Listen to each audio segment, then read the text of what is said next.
I am so excited, truly, to introduce you to someone that I admire as much as anyone I've ever known. Anita was a part of the course that we've done on Maui, which was a 2-day course, and we did one together in Portland. And we've done I Am Light conferences around the world. I was introduced to her work by something that I read on the internet. It was just a collection of her thoughts about what she had learned when she had this experience of what's called an NDE, a near-death experience. I didn't even know her name. It was just put on there, just her initials were on there, Anita M.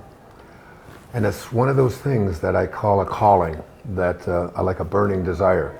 It gets inside of you and you just feel like you have to do it. And I just wouldn't let go.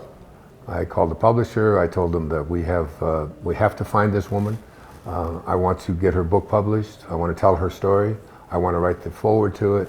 I want to put her on my public television special because I believe her message is one of the most important and profound messages that you could ever offer. So I'd like to introduce you to one of my now closest friends, colleagues, someone I love so much, Anita Moorjani. Oh. Welcome, Anita. Thank you. Thank you for being a part of this. Oh, thank you so much. It's such an honor for me to be here. It really is. And the story that Wayne found on the internet was me talking about the day that I almost died. Because February the 2nd, 2006 should have been my last day of life. If the doctors were right, I would have died on that day. They had told my family that my organs had shut down and I was dying. I was suffering from end-stage lymphoma. 4 years prior, I had been diagnosed with lymphoma, and it was stage 1, where I had a lump on the base of my neck at my collarbone. Over a period of 4 years, it metastasized and spread throughout my lymphatic system.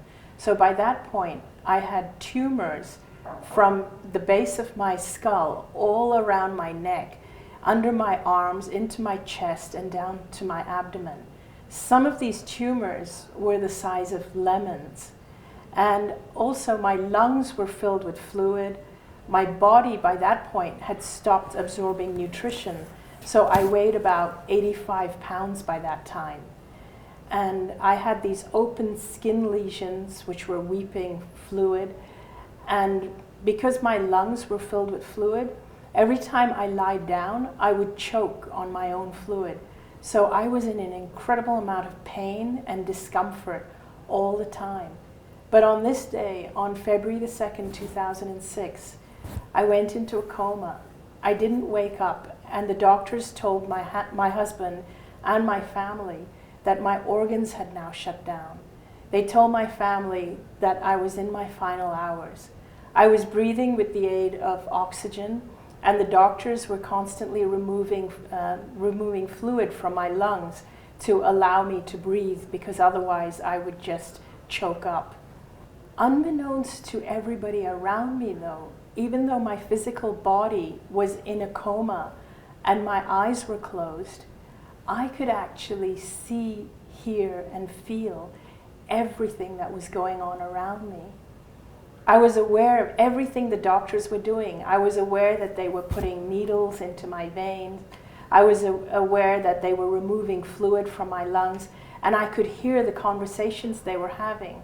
I could see my husband, who was distressed and talking to them, and I was aware of my mother. She was in tears because the doctors had said that these were my final hours. So I was aware of everything that was going on around me. But even more incredible was the fact that I was aware of what was going on even beyond my physical body. I was actually feeling as though I was separate from my body, and I was aware of my physical body lying there on that hospital bed. But I felt amazing. In fact, for the first time in 4 years, all the pain was gone. And all the discomfort was gone. And I felt as though I was embraced or enveloped by a feeling that I can only describe as unconditional love. I mean, in fact, there are no words in in the English language that I can think of that could describe what I was feeling.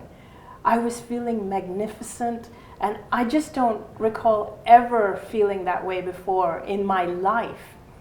I felt as though I was loved regardless of what I did. That's why I call it unconditional love. It was like I was loved just because I existed. And it wasn't like the love was coming from a being or one person. It was like I was surrounded by this love, like as if it was universal love, or like the whole universe loved me. And I felt like for the first time, I didn't have to do anything to prove myself in order to be loved. For the first time, it just felt like I was okay. I was loved for who I am. And I don't recall ever feeling that way before. I then remember encountering the essence of my father. My father had died 10 years prior to this happening to me, but yet I felt his essence as though he had come to greet me, and it felt like his essence was embracing me, and it felt like my essence and his was merging. And when I was growing up, my father and I, we had a turbulent relationship. But here in this realm, it was like all I felt for him and from him was unconditional love. There was no judgment. I wasn't judged for anything that I felt I had done wrong in my life, because it felt as though I was just completely understood. It felt as though everything was known. What I realized is that when we cross over, as I was there without my body, I realized that not only was I without my physical body, but I was also without my gender, my race, my religion, my culture.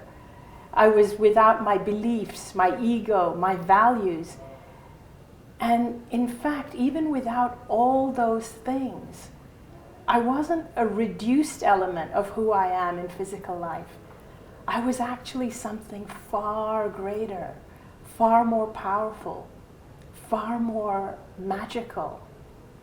And without all those things, I realized what is left without my culture, my race, my gender, and so on. What is left is just pure love. It's our pure essence, or our pure light. And it was just the most amazing experience to actually be able to view my life from that perspective.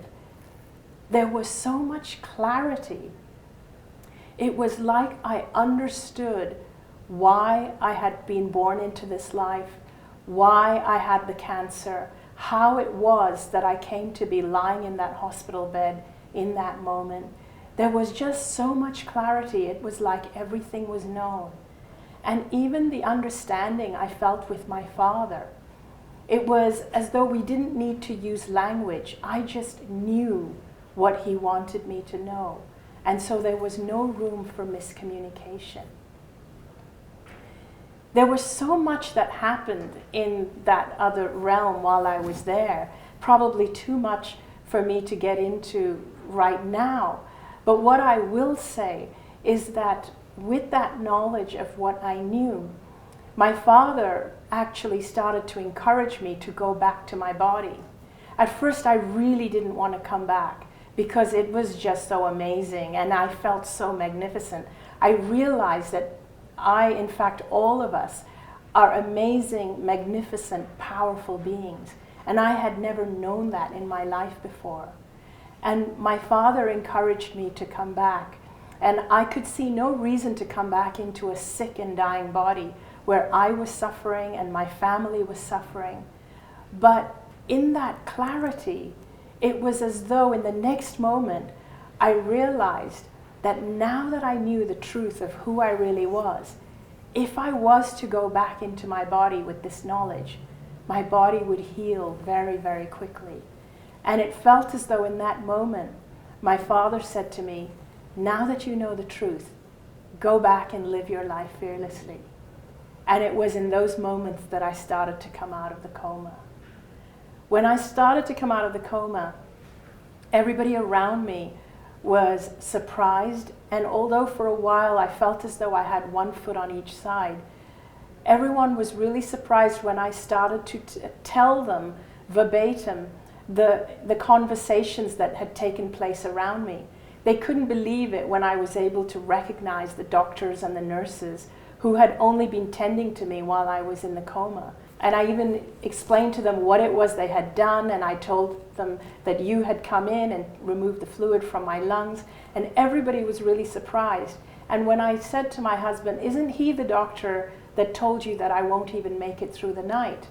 My husband said, "There's no way you could have heard or seen that, because we had that conversation outside the room, down the corridor." By then everybody realized that something had happened, something mysterious had really happened.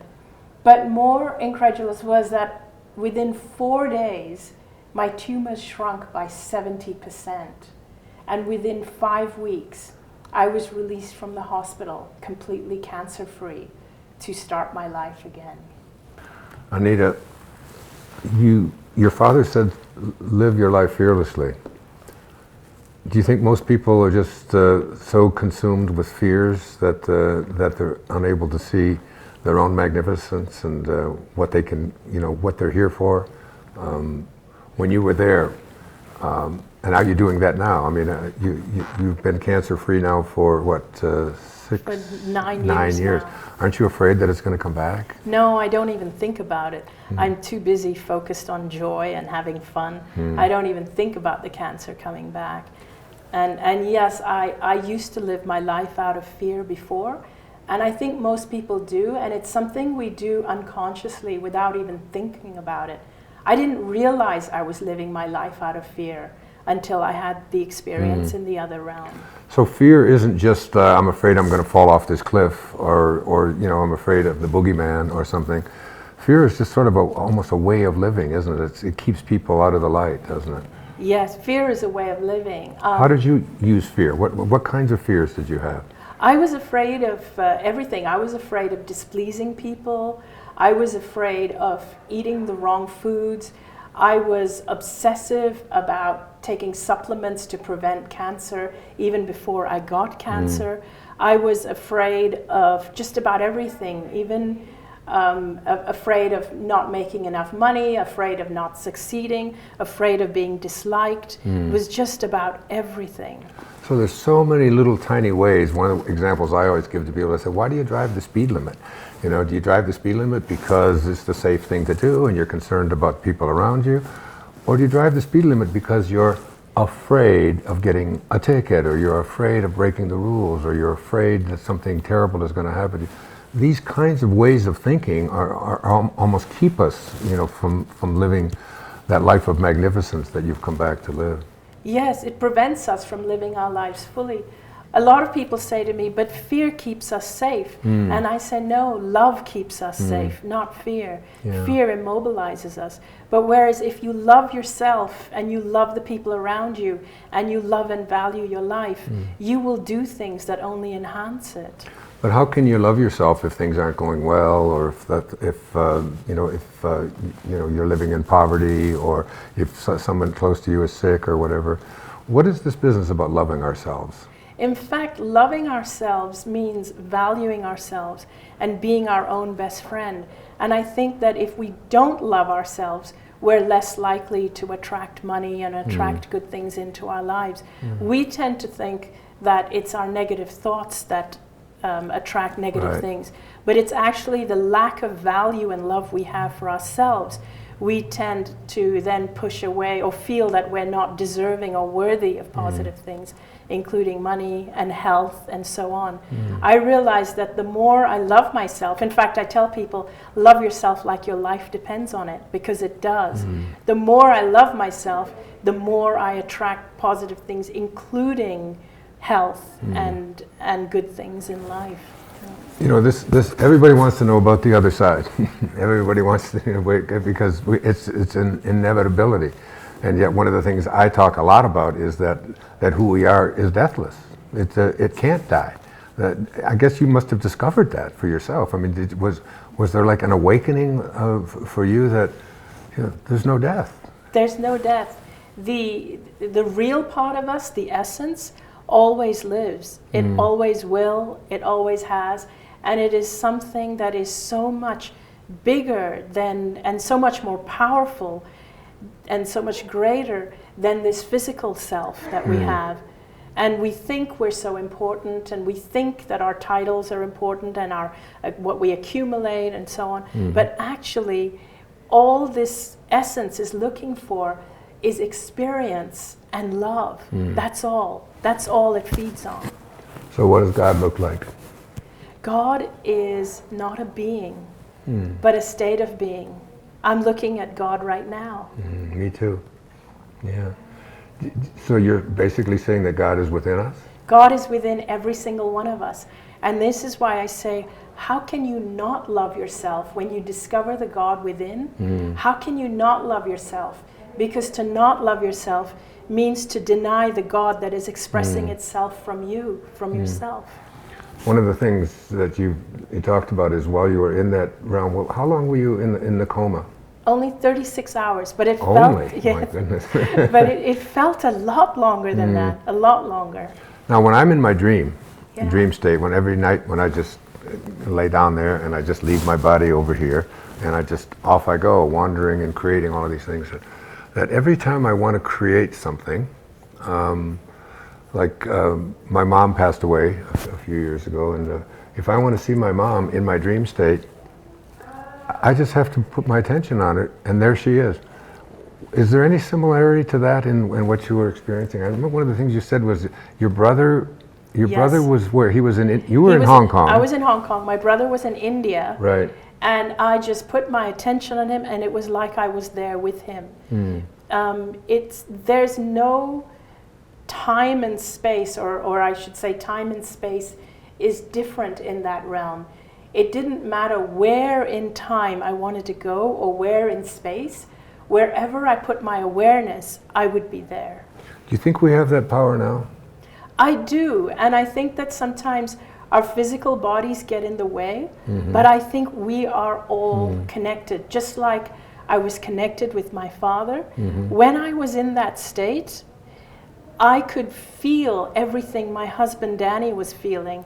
I could feel the distress my brother was feeling and his desperation in wanting to fly to Hong Kong and be with me before I died. I could feel what my mother was feeling. It was like we're all connected, like we all share the same consciousness. So obviously right here we don't have time to go into all the details. We talk a great deal about this in the course, and Anita is there to explain in much more detail. But one of the things that I'm sure you hear a lot about and I get asked is, why did you come back? Why, and what dharma do you have? What sense of purpose, especially now? And also for people watching, it's like, there's so many things in your story that can benefit anybody out there watching, like how to get rid of these kinds of fears that we live with and so on. But why did you come back, Anita? I came back just to express who I am. I realized that I still had work to do. My father encouraged me to go back because he said I still had things to do and I hadn't fulfilled my purpose yet. And also I understood that my husband's purpose was linked to mine. And if I didn't come back, he wouldn't be able to complete his purpose either. Do you feel like you're fulfilling it now? Is like the kind of thing that you're doing, you're speaking all over the world, your book, Dying to Be Me, which has just become a classic, is just being made into a film, a full-length feature film. This whole, because everybody wants to know, what's it like? What does this mean? What's on the other side? And how to, your best friend died of cancer, isn't that correct? Yes. And wasn't there like fear? Yes. So many people out there doing the same thing, living their lives in fear and not realizing that they're not able to trust in their own magnificence. I got that from you. Trust in your own magnificence. Isn't that what you kind of...